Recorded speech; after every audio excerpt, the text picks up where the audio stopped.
The story begins as the antagonist Wednesday Addams gets a premonition with her newly developed psychic abilities that her friend Enid was going to be murdered by crows. After seeing her headstone, Enid appeared and grabbed her by the collar as she beckons on her that it was her fault. Immediately, she woke up screaming Enid's name as her eyes was already drenched from the flow of black blood. She calls it black tears. Her mother, Mrs. Addams, expressed her worries that Wednesday had hidden the trouble she is encountering as an overzealous psychic freak.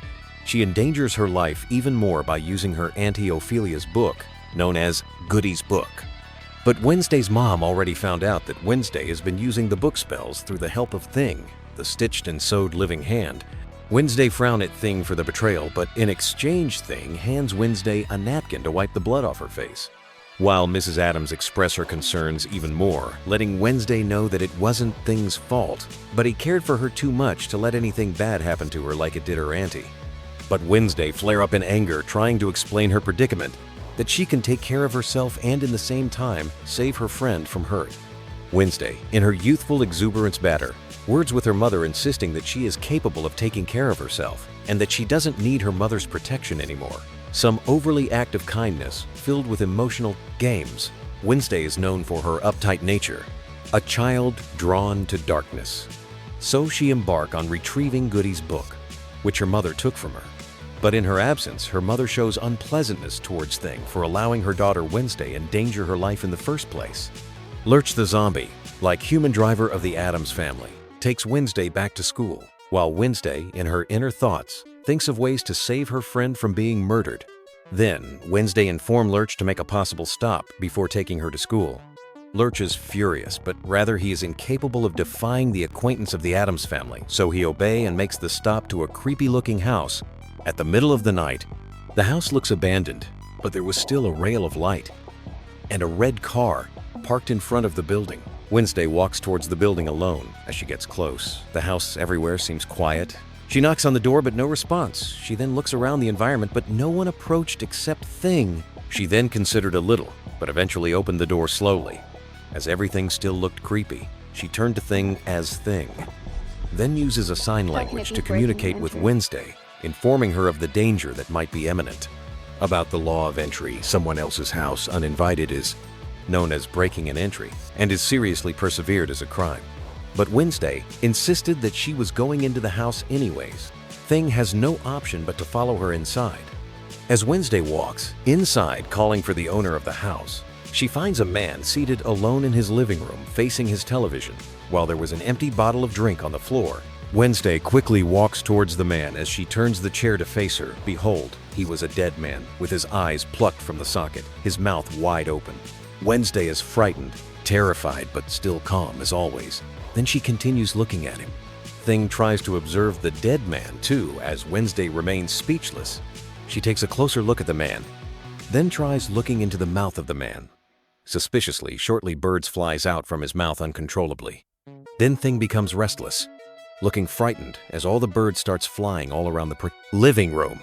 Wednesday already fell and seated on the floor, looking afraid but calm still. As she stares at the birds flying around the living room, she gradually tries to stand up as she then sits back down. The birds begins to fly out the window, bursting the window glass open. Wednesday still scared and curious, but now she was bending with one knee while Thing tries to balance his stamina, and the birds all out except one, the ringleader, the one with a blind eye.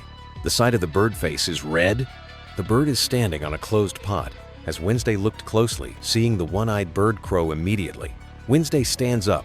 The bird flies off through the window glass that was already shattered. Wednesday looks curious as she then turns back to the dead man. She walks towards him, now trying to figure out what could have been the trigger to make a bird attack a man in his home. She becomes more curious that maybe a lead from the man can help her save her friend, so she touches the dead man, trying to use her psychic abilities. But it seems her ability is having a glitch, as it looks like her ability is out of duty because of the encounter she had last when her friend Enid touched her, putting her into premonition where she saw that Enid died because of her. She tries harder for her psychic abilities to work, but it seems not to be working. She held the man's hand firmly, but no premonition for her. She becomes scared that her ability is not working. Immediately, the police siren approaches. She tries to escape when the deputy chief of police opened the door, pointing a gun at Wednesday's face. Wednesday stands still as she has been made. Wednesday is at the police station being interrogated by the female police officer who initially pointed a gun at her. But Wednesday is undoubtedly relaxed as she exchanges interrogation pleasantries, knowing fully well that she is innocent. But the officer questions her involvement, showing her a picture of the first murder case, as she was initially present at the first murder scene. Now she is at the second one. That is not a coincidence. Now Wednesday becomes speechless. Immediately, her father, Mr. Addams, walks into the room where she was being questioned not as her father, but as her lawyer. He calmly represents her daughter with all dignity before divulging any information to the police officer that he is representing Wednesday. As he handed over his lawyer's card to the officer, she becomes dumbfounded at the situation. Immediately, Wednesday was released, then was taken to school campus by her father, who was initially her lawyer. Lurch drives the car vehemently through the boulevard. Now it's time for discussion between Wednesday and her dad. The dad was always the unserious one in the family, but his role in the family was the emotional part. He is responsible for the love and psychological part of the family. Mr. Addams tries to not involve with the daughter's adventurous nature, while Wednesday asked about her mother, but as always, the dad continues to shy away from mother and daughter dispute as he comfortably sips his martini.